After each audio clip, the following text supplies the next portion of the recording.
Welcome back. As you can see here, I've got this headset that I got at GameStop for $3, so I'd say life is pretty good right now. Anyway, this is an old Monroe Minute that I gave a while ago, but I didn't have a whole lot of information for, so I'm going to make up for that now.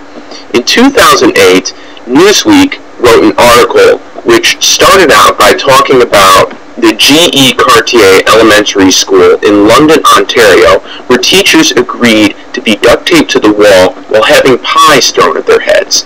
Why? So they could raise enough money for the interactive whiteboard, one of the most coveted pieces of educational electronic equipment at the time.